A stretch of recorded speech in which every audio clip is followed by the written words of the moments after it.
This episode is brought to you by Wisconsin Cheese. We've been making cheese in Wisconsin since before we were even a state, which may be one reason why we win so many awards for it. It's what happens when a whole state dreams in cheese. Find your next favorite cheese at wisconsincheese.com.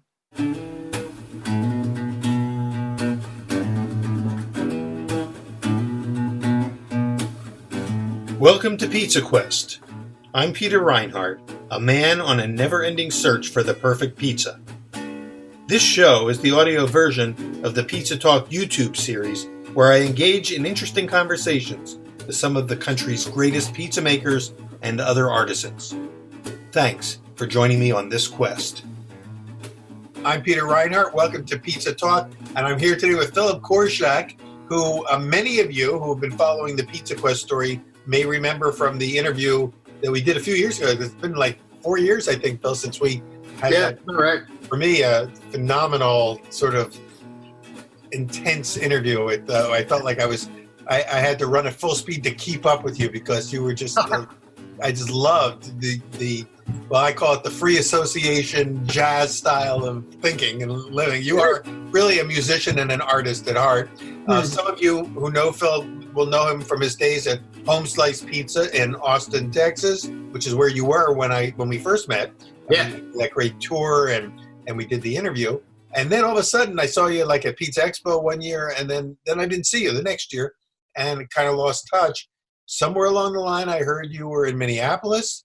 Right. And then out of the blue, got a note from you saying you were in my old hometown, Philadelphia, old Philly, South Philly, in fact, in the Italian market neighborhood. And so it's been a long journey, and very exciting. You're about to open a new bagel shop, Korshak's Bagels, which I can't, wait to. In fact, my brother who lives in Philly is, I think, going to be on your tasting panel now because he's very jazzed about it. So, with all that said, can you give us a little bit of a catch up? And for those who didn't see the interview, just share your journey. I'm going to let you go and let you riff for a while. Because, right on. And if I see a place to jump in, I will. But otherwise, I'm just going to let you go for it. Awesome. Well, I mean, first of all, Pete, thanks. It is. Been looking forward to this. Me too. It is always a pleasure to sort of come in contact with you in a corporeal way. In that it is true that with almost every recipe I pull down or whoever I'm talking to, you're there in the conversation, and that's it. It's sort of like a charm or sort of like a keepsake or, sort of like a talisman, but it is a piece of language that almost every baker I know goes to. And I don't know anybody who holds to any of your recipes in sort of like a devout, constitutional law, nothing changes kind of way. I think that's the beauty of it. Everybody I know has this skeleton, this brontosaurus that you dug up and went, hey, look at this. And then everybody I know goes into it. And so it's real nice just to, talk to you. And one of the memories that fits for me that is really beautiful was that it was our friend John Arena who directed you towards the store, which is, and John likewise is this, powerful sort of energy running through the universe. Yeah. And the thing that he pointed you to was this cheesecake that I'd been making since I was 14. Yeah. That an illustrator who worked for my father made for a Christmas party, and I tasted it, and it blew me away. And it blew me away, not like it was the best thing I had ever eaten. It made time sort of stop. It was one of the first things I'd eaten where I had to reconsider almost everything because of how it exceeded my expectation of what the thing could be, right? And I talked to her and I said, I want to do that.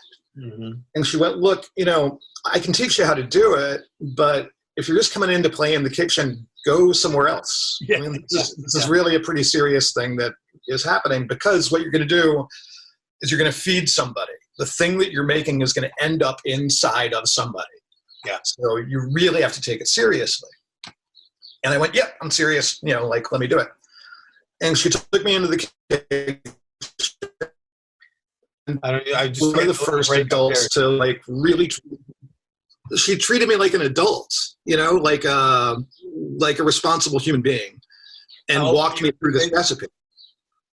And that's the cake that I fed you. Yeah. Right? How old were you when you were first learning this? 14. Yeah. Okay. Great. And been making the cake ever since. And so, and it is sort of like the language of that cake, which is love and respect and care, right? Which is the thing that Irina is really talking about all the time. All the time, yeah.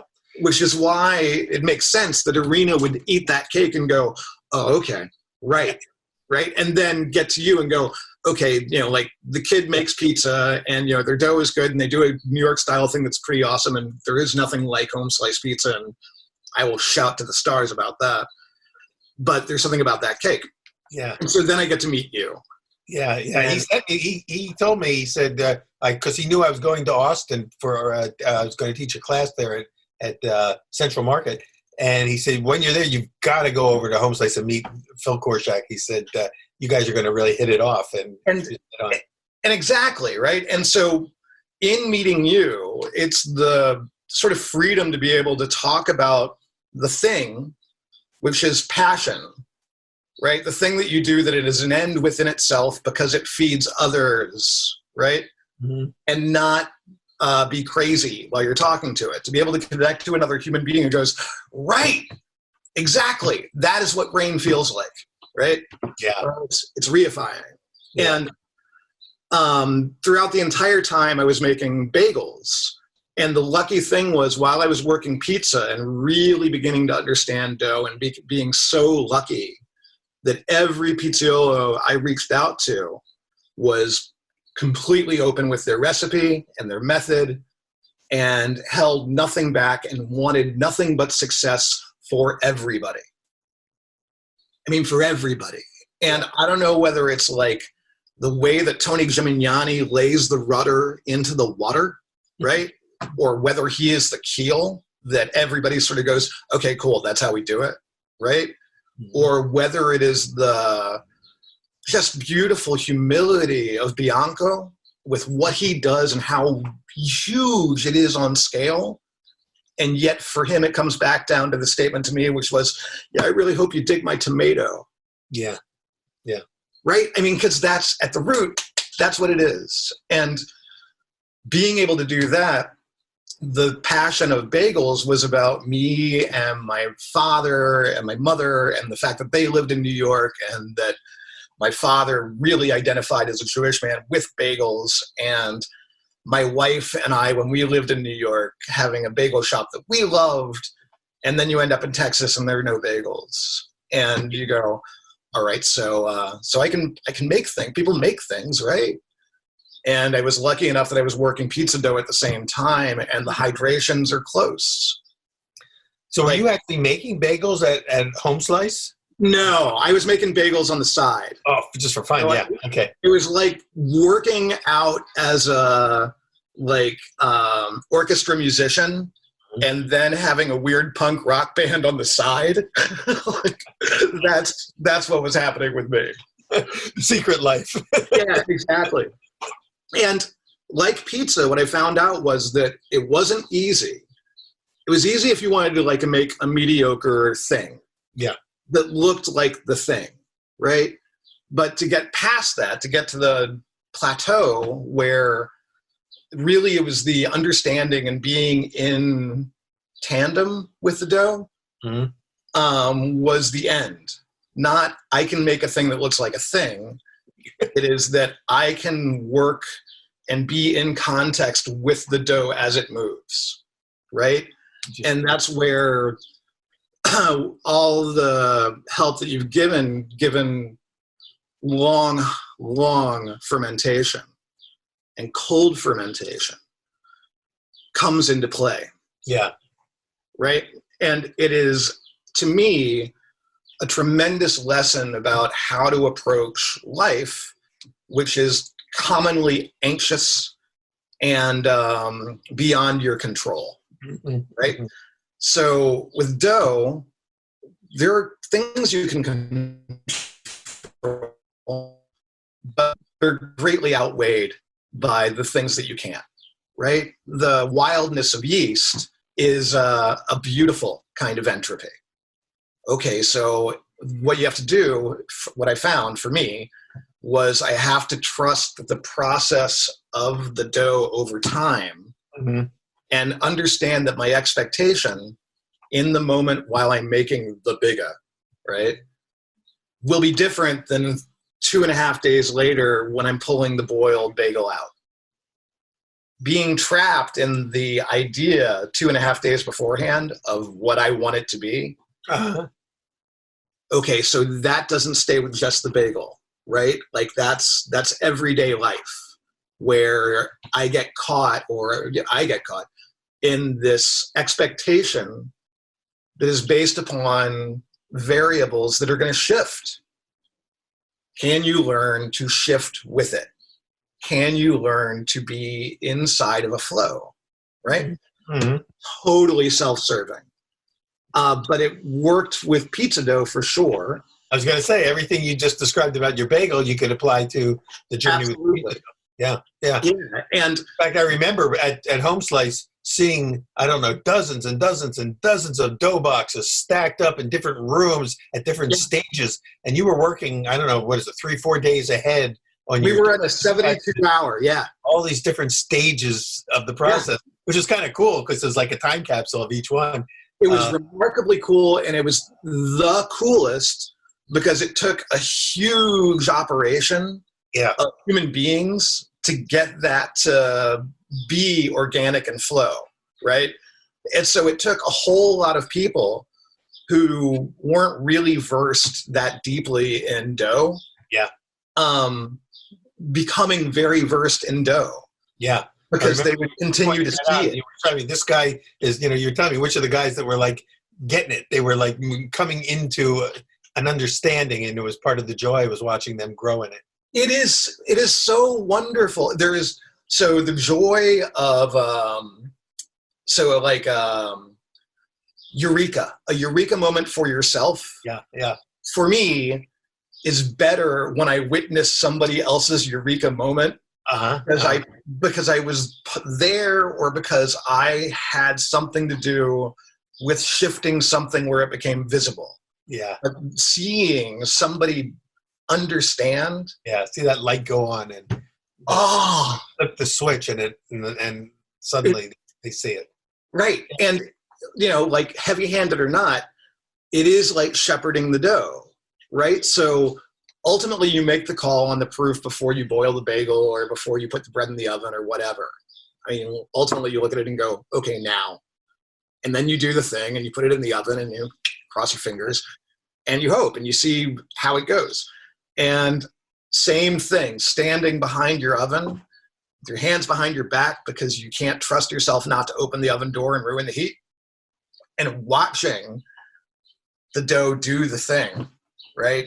And begin to gain color is miraculous and wonderful and fulfilling, and more importantly, in the big life lesson, doesn't need you poking at it at that point, right? Like that's a super duper good lesson, at least for a cat like me. Yeah, I remember a famous chili competition chef told me one time that you don't want to stir the pot. He said you just don't want to mess with the pot when it's in process. Right. Yeah. Right. And so that's where it happened with me for bagels. And I mean, like I wasn't currently, so this.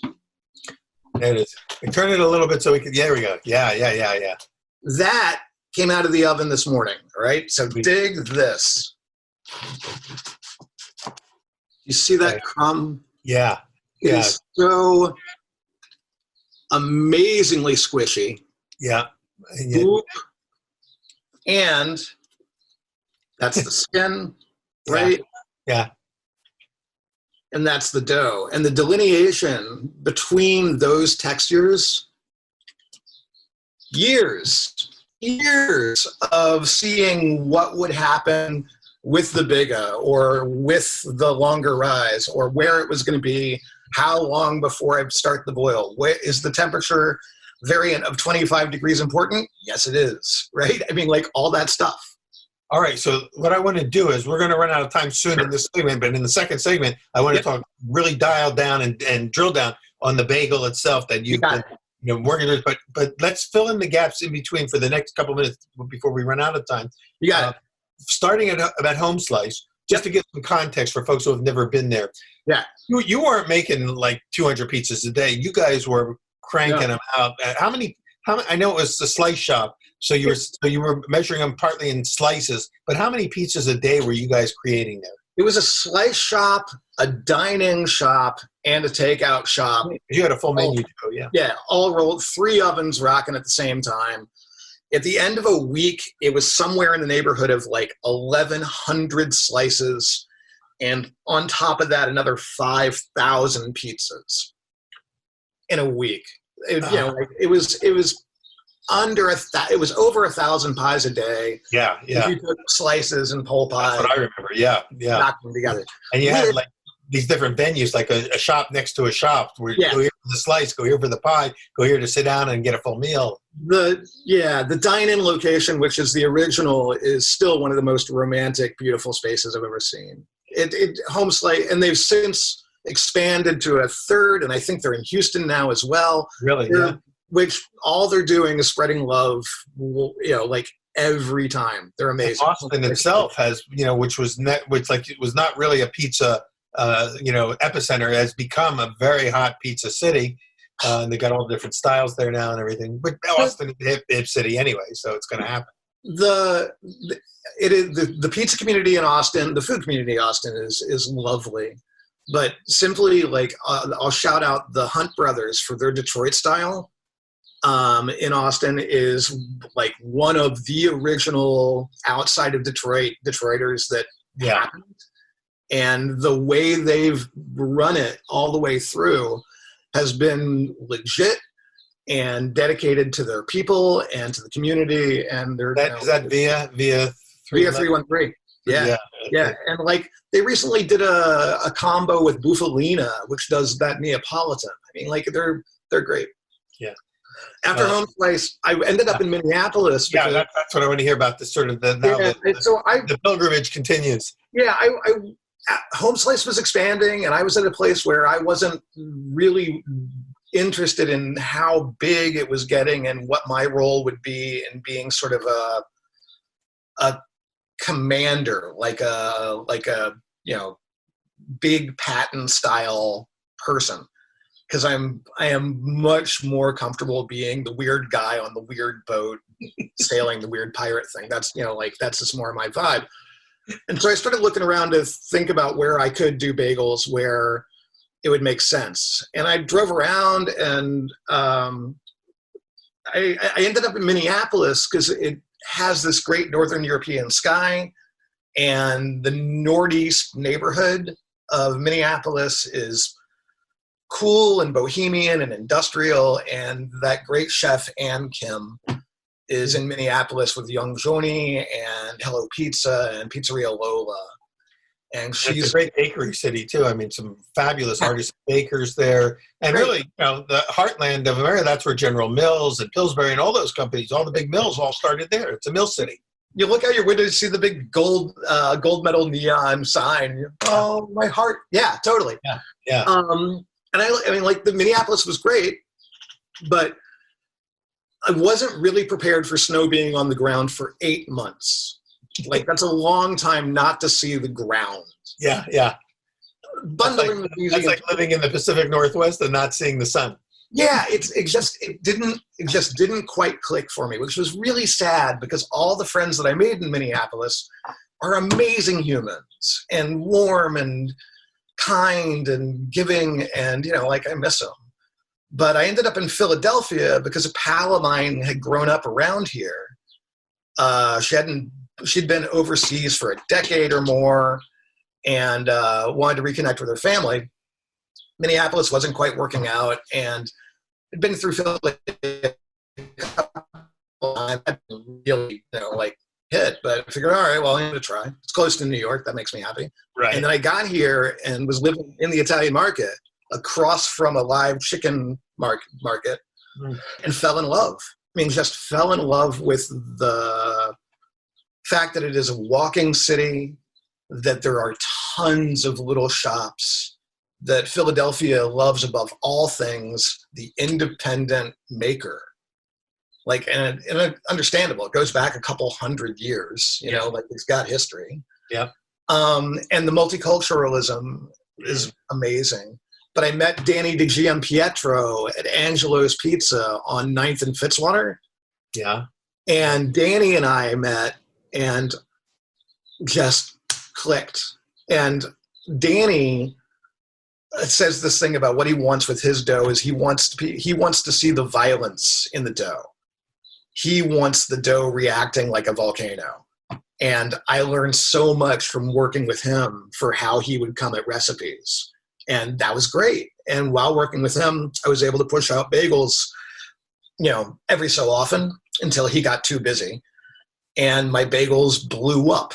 I mean, I would give them away on the, like in front of my house. When you say blew up, you mean blew up in a popular sense? Or yeah. Yes. Yeah. I mean, like it became, through Instagram, there became like 20 or 30 people who sort of had bagels and loved them. Yeah. And then it became sort of wildfire. And then I got written up in Philly Magazine. And then I got written up somewhere else. And the truth is... You got written up for the bagels in Philly? Yeah. Even before you had opened. You haven't really... Your shop hasn't opened yet. Yeah. People believe this, it's just on the verge of opening. Well, yeah. Well, now that you're in Philly and you're in the heart of the sort of the Italian market area by Angelo's and some of the great, all those great cheese companies also. Let's come back in our next segment and really focus on Philly and on bagels and on the sort of the method that you've come up with, the consolidation of all these different phases of your life to converge in that holy bagel right there, the holy bagel that we're not only that one. Oh my God. Yeah. Serious bagel. All right. We're going to come back with Phil Korshak in the next segment on Pizza Talk. Please join us then. Phil, we're going to continue this in part 2. See you in a couple minutes. See you in a bit.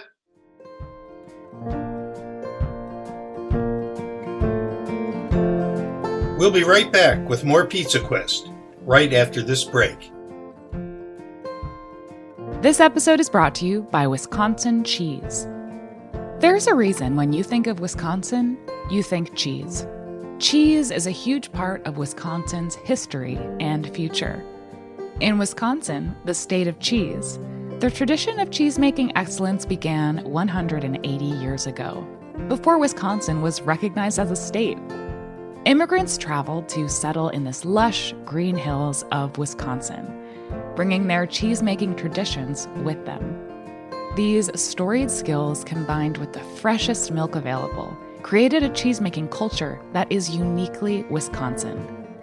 Wisconsin's 1,200 cheesemakers, many of whom are third and fourth generation, continue to pass on old world traditions while adopting modern innovations in cheese-making craftsmanship.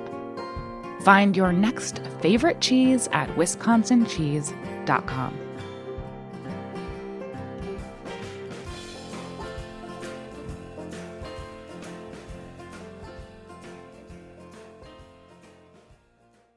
We're back with Philip Korshak. He's in South Philadelphia, on the verge of opening Korshak's Bagels after a journey through the pizza world. Now we're going to talk about consolidating the lessons that you brought in your culinary journey, but of course you're always weaving in your life lessons. Yeah. But more importantly, let's get real zeroed in on that bagel. Can you hold that bagel up one more time? You bet. Bagels that you have, those beautiful, those gorgeous bagels, and the vision that you have for the bagel shop itself. What's behind it, and a little bit about your methodology, because not everybody makes bagels the way you're making. No, it wasn't until I hit Philadelphia that all the points came together. So at this point, it starts with a Biga that runs at least a 12-hour, and the Biga is built from my sourdough starter, Helen Mirren, who I built Helen. That's the name of your starter. Yeah, it's Helen because she's got a mouth like a sailor and legs for days.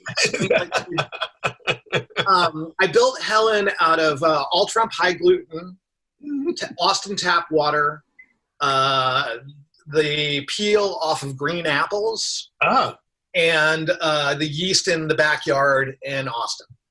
And it took her about 3 months to develop legs. And once she did and had the flavor that, was her, that I knew directly it was Helen. So Helen, when I was driving around the country trying to figure out where I was going to live, absolutely seat belted into the passenger seat next to me, and I fed her everywhere. I took a piece of her into Saint Viateur in a little bottle, right? So I could stand inside of that shop with the lid off while I waited for stuff. So you were picking up organisms everywhere I could, and that's in the Biga for everyone, right? The Biga goes 12 hours. So when you refer, just for terminology's sake, when you say Biga, you're referring to sort of the starter, the final starter that's going to go into the final dough. Exactly, right. So it is really the final dough, less about half the flour, a little less than half the flour, and the salt. I see. So it's a stage. You go from a mother starter, from Helen, right, to a Biga, which is sounds more like a wet spongy type dough. That's right. And you ferment that, and then you bring the final build. Right. And the reason I got to that spongy ferment was to get that. Right. So that was part of figuring out where I wanted that Biga to be more spongy and have a deeper hydration or a lower hydration, was to get that, right? Yeah. So then you showed us visually what that looks like. Can you also describe a little bit about the taste quality when you bite? What is it that the mouthfeel that you're getting? So there's really two major things happening. With the inner crumb of the dough, there is the fact that it springs back, works the mouth as well, right? So it is soft in the way that cake is soft, but the bounce back works the taste buds as well, right? So, but that for me, in context of what happens with the tear on the skin, and where it is, I always say, like leather, the best jerky you've ever had, right? What kind of flour do you use for this? So currently I'm using a Hummer, which is Advanti flour, I think, but it's running at about a 14% protein. High protein flour, totally high protein. And so I want a crunch with a tear, with a spring, because in the flavor, in that there's the sourdough mother with a high acid, there is amber beer malt in there too, which is laying down sort of a base. So you're using like a crystal malt, a powder that you add? I do. So I use a diastatic dry malt, and instead of liquid. Like a lot of bagel shops use the liquid malt syrup, but you're going with the crystal, which is kind of how I started when I first started making bagels. That's what I used as the crystal, like that. Yeah. I use it because the waste on the liquid is too much for me. It bothers me too much about how much of it is just gone, and how the necessity for more plastic also bums me out. The malt is in there, and I also use maple syrup to get a higher sweetener in there too, to get the yeast moving super fast, to get the aeration that will give me the sponge. Right? So the problem is with that extra sugar from the maple, the speed on the dough has to then have a lower hydration so it can contain. So this dough bagel is like at a 57% hydration. If I were at 60, even 60, with the speed on the yeast, it would blow out. So Because 57 is a pretty stiff dough. I mean, you Yeah, got to work exactly. in that mixer pretty hard to get that to come together. Absolutely. So the mother goes to the biga then goes to the dough. The dough gets cut down, formed. I do the poke and not the proper old school tie. So you poke through and just kind of like a bracelet. You kind of Yeah, and the reason I poke is I can get the better blowhole, the little itty bitty hole. Yeah. Better with the poke than with the tie. When I do the tie, that center hole is always bigger than I want it to be.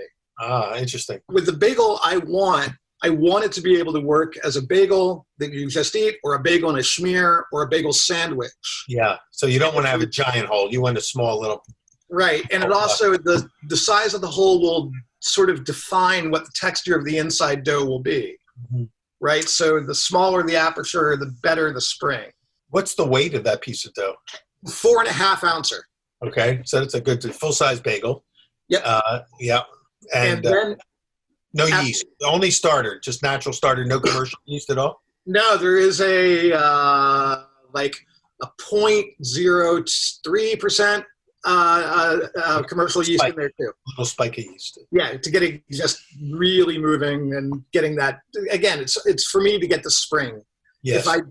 If I lowered it and let it go longer, then I would get more of that classic bread honeycomb crumb, which is great if I want bread, but if I want a bagel. Exactly. It's a different thing altogether. Yeah. Yeah. And then they go another 12 hours at least after the cut, the form, and then they do a 12-hour cold ferment before. They do about a half hour outside proofing and then into the boil. Wait, so let me go back again. So after it comes off the mixer, do you go immediately to dividing off the mixer? Did you say there's some fermentation time? I give it about a 10-minute bench rest after it comes out of the mixer to get it to relax so that when I cut it down to ball, the ball works better. And then after that, you're just hand forming all the bagels at that point. So in addition to the fact that you've added maple syrup, and some real malt, some real like beer malt. So you don't have your low cost lender's bagel here. You've got an artisan bagel with handcraft involved. There's a lot going on. That's for sure. Yeah, and the part that is important for me. So with the shop that will open in September on 10th and Morris, across from Verallo Bakery. Yeah, take note of that. 10th and Morris in South Philly. 10th and Morris in South Philly. Korshak Bagels. We will hand form every bagel. We hope to do somewhere in the neighborhood of like 600-700 bagels a day. So you're going to need a couple other hands in the shop besides your own, because that's the point. Yeah. That's right. That's exactly right. So if they got ensemble forming all the bagels, that's no fun, right? Yeah. Back to people, witnessing people have eureka. This, when you stand around a mixing table, forming dough with human beings, that connection, there's nothing like that connection, right? In fact, there's a quote that you gave me in our first interview. It was a Carl Jung quote. You happen to remember it because I could bring it up, but it was something about when two personalities interact, it's like chemicals coming together. Do you remember this? I can bring it up and read it if you want me to. Sounds like me. Let me see if I can find it. Yeah, I'm gonna. But let's see, where did it go? Well, I'm as I'm scrolling through the interview, I'm seeing Ella Fitzgerald jumping off the page, and I'm seeing J.D. Salinger jumping off the page. What I loved about talking with you is the free association of people who are critically, influential in your life just keeps coming, and you keep connecting the dots between all of these people. But one of the first quotes was Carl Jung. Let me see. The meeting of two personalities is like the contact of two chemical substances. If there's any reaction, both are transformed. Yes. Love that. That's right. That's absolutely, but that's the point of having a shop. So while I can sit around and make bagels, that's nice. But when it gets to be me and other people interacting, that's better. And when it's a neighborhood interacting, that's amazing. And the thing that is wonderful about the bagel thing, which is real similar in pizza. So one of the things that Home Slice did really well or understood was that pizza is amazing because it typically is at least two people going, let's share this thing, right? The underbelly truth of that is love and hope and joy, right? With a bagel, it is not so often that you share the same bagel that you're having, right? But the ability to take this bagel that you love and go, have one of these, right? You say that again, Phil, because that happens with bagels all the time. Can you just say with what a you bagel? It is the connection, the ability for a human being to look at another human being and go, eat this. Yeah. Eat this. And back to what I want. So the greatest compliment I ever hear when people eat one of the bagels is, I didn't know it could be like this. Boy, don't you love hearing that? It is, because it's that same thing of being blown away by what your expectation is and what it really is. You're right? really altering people's perception of reality when something that they take for granted, a bagel, a simple pizza, whatever, and when someone says, I didn't realize there was a whole other level or a whole other dimension of this platonic thing here, and I'm tapping into it now as a result of this moment. Right, which is why Young is dead on the money, right? Yeah. And this is why Ella fits, and for me, and I keep coming back to this because it's true. There is not one thing that I know or one thing that I do that wasn't informed by somebody else somewhere being kind to me and showing me something. All of it. Now, granted, what I did with it and how I understood it, that's me, right? Yeah. But it was simply because somebody like you or John Arena or Ella Fitzgerald or whoever took the moment to say to me, okay, I'm going to show you this thing. Back to the woman who taught me the cheesecake. Okay, I'm going to show you this thing, right? And so with Philadelphia, and you're far more traveled than I, and so you probably know better than I. In Philadelphia, the ability to witness and testify at the same time is available and apparent in how people in Philadelphia feel about local food, right? Not only do they love it, they want to talk to somebody about it. Yeah. Right? And they want somebody to listen to them talking about it. Yeah, that's true. And I'm sure every city has their version of that, but Philly definitely has a cultural identity built around its sandwiches, its cheesesteaks and roast pork and pretzels and bagels. And bagels. And all of that coming down to, here's this guy who does this thing. I think it's pretty awesome. I think you will too. Right? So when I was working with Danny at Angelo's, his mixer was broken for a month, and I got to go use the mixer at Sarcone's Bakery 4 doors down on 9th. Famous bakery, yeah. With the bakery with the ovens that are about 90 years old. Yeah. Where the mixer is like older than me. And it's, that's the best. That is such a Philadelphia story. Okay, you need a mixer, so use the mixer, right? I mean, because it's in the neighborhood, it's in the family. It's good. Well, before I forget, so I want to get back to the bagel now. So in terms of method, technique, because people are going to want to know, a few things still to go. Number one, we'll finish the technique. So let's talk about that. Then I want to talk about what it's going to sell for and what else are you going to serve at the shop. So the mother into the Bigga does a 12-hour at least into the mix with a bench rest and then a form and then another 12-hour. 12 hours at ambient room temperature or no, cold ferment. The cold ferment, okay. Cold ferment. Fermentation, retarding, yeah. Yep. Come out of the cold ferment, give it about a half hour, and then you're boiling for about 30 seconds on each side. Uh-huh. You're coming out of the boil. The boil has baking soda in the water. I do treat the pH with that. Does the 30 second, comes out and gets topped, if it's going to get topped, into a bucket with a shake.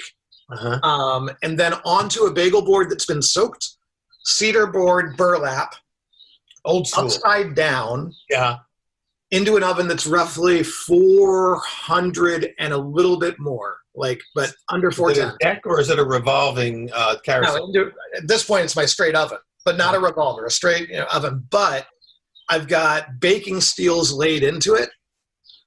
So the board is going on top of the baking steel. It's doing 5 minutes, and then it gets flipped onto the baking steel. So it goes in upside down on the board. Yeah.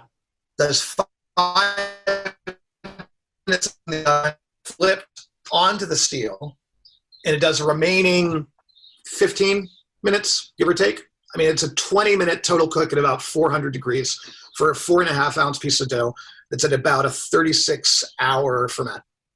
When you think about, not only the thought that went into all this, but the work, the physical work, that when you take the simple bagel, from now on, anytime somebody takes a bite of a bagel, think about, in this case, it's really, extensive artisan, but even at the most fundamental level, all these different steps that we never think about, right? That transform flour and a piece of wheat into this beautiful stirrup-shaped little roll that we call a bagel. No, and then people go, what is it about bagels? Well, I mean, it's just bread, but it's not just bread. There's a whole backstory, series of transformations, and changes that take place in that product before it hits your mouth. Yeah. And plus now you're adding in also your blood, sweat, and tears, and your team, and the energy that you guys are bringing to it. So which means I'm saying all this, I'm thinking, how much is the damn bagel going to cost me then by the time I get it? And are you going to just sell them as plain bagels? Are you going to serve sandwiches? You're going to have some schmears, some lox, or what? So I think the bagel itself is a $2 bagel.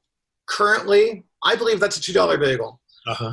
I believe a bagel and a schmear will get you to about like a straight plain schmear. So the schmear that I make, I take cream cheese and I whip it with goat milk and I whip it with the brine from fresh mozzarella, which does an amazing thing to the texture and the aeration and the salt. Yeah, great idea. Plus, you're the second person I've talked to in the last week who's using the brine from the mozzarella, in a second product. That's awesome. Yeah. It is such it feels so good to use. I mean, like it can be used for everything. So I think for that sort of thing, you're looking at about $3.50, somewhere in there. That's pretty reasonable, yeah. Yeah, for a schmear that is whipped up with roasted poblano pepper or roasted long hots are preferable, or fresh cherries, or a totally tarted up schmear will be more like a $4.25 total. Uh-huh. I'll do bagels, I'll do schmears, I'll do bagel sandwiches like a bacon, egg, and cheese, or a sausage, egg, and cheese. Wow, now you're adding some more complexity to the shop. You're going to have a griddle there and everything else. I'll make normal bagels that are topped and plains, and I'll do a pumpernickel and I'll do a rye. I'll do bialys probably once a week because my father, and because Greasers on Delancey is important to me. But I'll also do Bialy Day once a week, which we destination day, right. I'll do a cinnamon raisin that I'm now very happy with, and I'll do a Cooper Sharp cheese with roasted long hots in a bagel. I am the only person I know who does this, and you'll see the cheddar jalapeno happen in Austin all the time, and it's around there. And Asiago is a pretty standard one. So what is that long hot you're talking about? So it's an Italian long hot pepper. Oh, it's a pepper. Okay. Uh-huh. Right. So it's a very, very spicy Italian market pepper. Wow. I roast the peppers. Those go into the secondary dough, right? Along with, after the banks rest, I then fold in cubes of Cooper Sharp cheddar cheese. So that's all in the dough itself, in the bagel, baked into the bagel. Yeah. It is astounding. It is a ridiculous bagel. I'll do schmears with the roasted long hot. I'll do schmears with peaches that have been sautéed, and I'll do nutty things like that. I'll do a bagel sandwich with roast pork from Esposito's Porchetta 2 blocks up the road. Which is nice that you have all of these resources right around the corner. Yeah, absolutely. Yeah, I'll use their roast pork. I'll use their roast beef. I'll make a Cubano. I'll do a Reuben. I will talk to Mike's Barbecue, which is also on 11th and more. That's a hot new place too. Yeah, I mean, yeah. Okay, so if you're watching, Fred, you, Mike. So if I can convince them every once in a while to make pastrami, and we can make pastrami Reubens, like, why not? And for me, the reason to start a neighborhood is for the neighborhood, right? For everybody to work with everybody else, for everybody really to communal experience, be able to raise everybody else. Yeah. And so I'm about 2 months away. I'm hoping September 1st. Well, let me ask you this. Have you budgeted into the plan any time to sleep? Because you got an awful lot on the plate here. No, but I don't have time to sleep, but I have really good partnership. And one of the parts of the story that's really exciting is the guy who was the director of operations for Home Slice Pizza, who started out as a bartender when it opened in 2005, Nano Whedon. Nano's a Philly kid. Like he grew up, I think, in Mount Airy or somewhere around there. He has recently moved back to town, and he is working with me. We are working together to open the bagel shop that I'm talking about. So it is this incredible connection from 2005 where we both were on the sidewalk painting the booths that would end up in the shop before it opened. And 16 years later, we're walking through the shell of the shop going, okay, so how can we do it this time better? Which is every day. I feel like I'm one of the last Philly kids who has not been pulled back into the Philly cauldron. But who knows? It's not ended yet. Who knows? I may get there.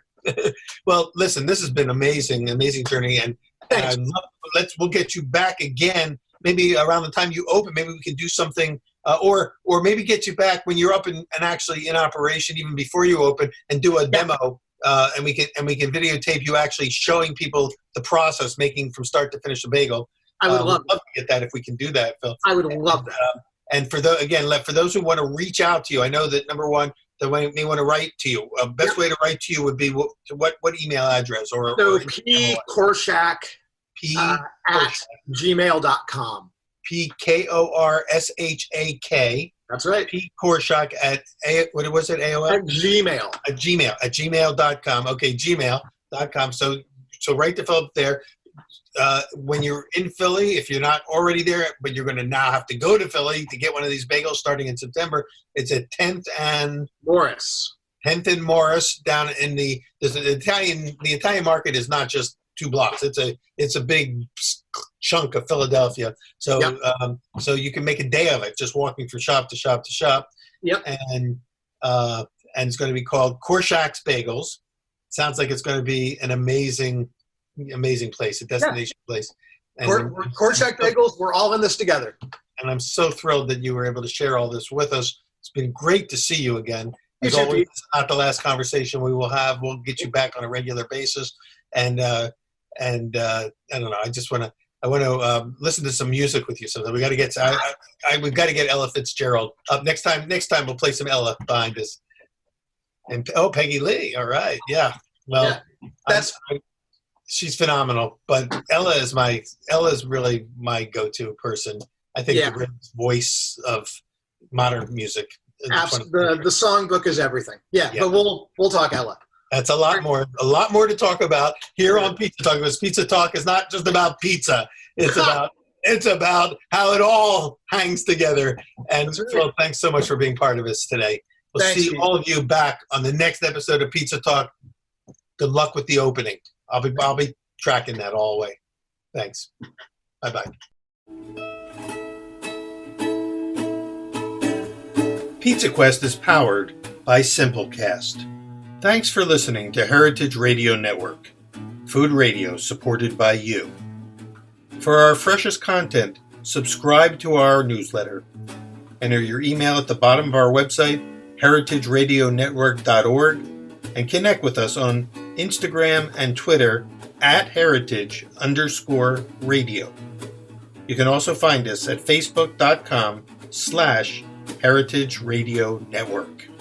Heritage Radio Network is a non-profit organization driving conversations to make the world a better, fairer, and more delicious place. And we couldn't do it without support from listeners like you. Want to be a part of the food world's most innovative community? Subscribe to the shows you like, tell your friends, and please join the HRN family by becoming a member. Thanks for listening.